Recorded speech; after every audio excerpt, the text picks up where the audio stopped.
Cesar Chavez. People like that fought hard. So the next generations and the generations after have an opportunity to succeed. So we're going to rely on you because people like me with this gray hair, we're getting older. And if we don't have you guys to start taking a look at government, government affects everyday living in your life. Everyday living.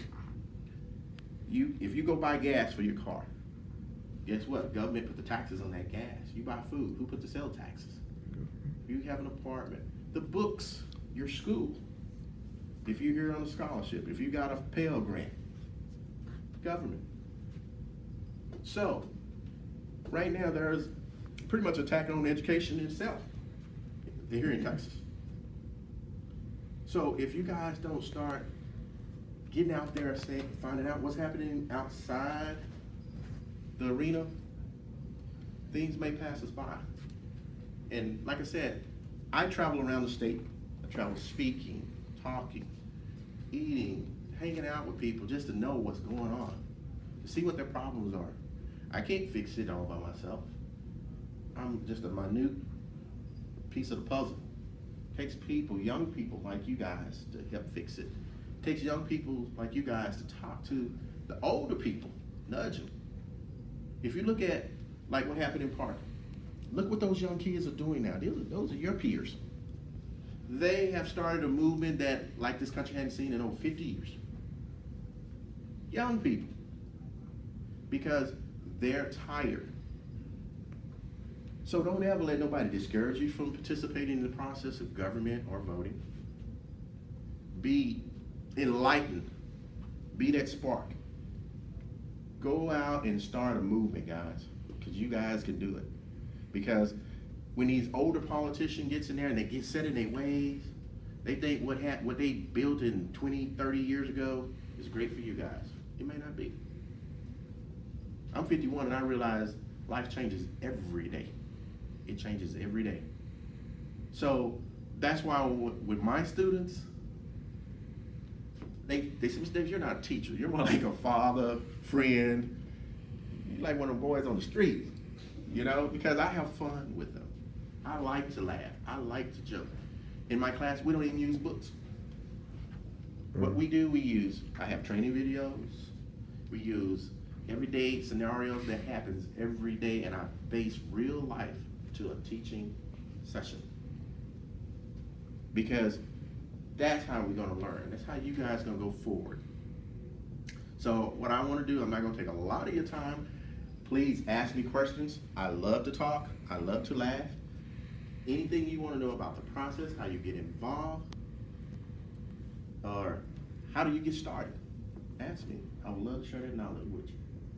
So anybody got any questions for me?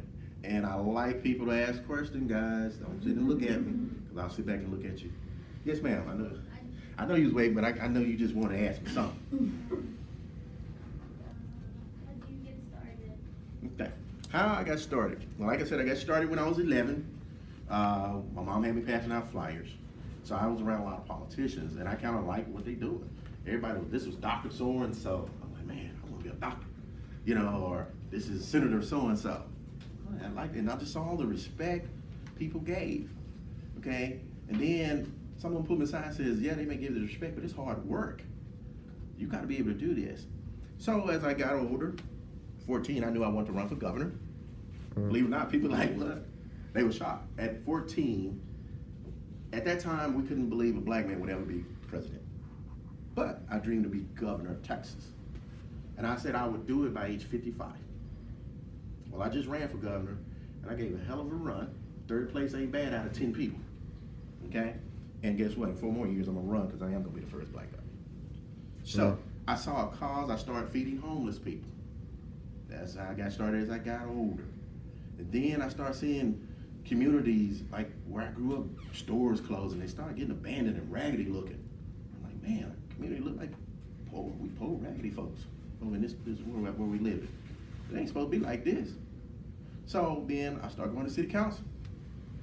I get there and I'm 23, I remember, 23 years old. I'm complaining about everything to the city of Dallas. And somebody said, why don't you go somewhere and sit down, young man? That was the wrong answer. I turned around and ran against that person, and there was 6 people ran, and I came in third. And even on that one, I came in third out of the 6 people at 23. So that's how I got started, because like I said, I'm the type of person, if I see a cause, I'm gonna try to fix it. If I can't fix it, I'm gonna go continue to try to find out how to fix it. Then if somebody try to slap me away from the table, now it's game on. Because now you're gonna get the full force of me challenging you on every little thing I can. Also, I encourage you to do research. Because if you do challenge someone, you better know what you're talking about. You better have facts, figures, and stats, and everything to back your platform. Because that's where they will come at you, and if they can show a flaw in your platform or that you don't know what you're talking about, now you lose all the excitement that people will put behind you. That was a great question. And I think you can apply those same principles to not just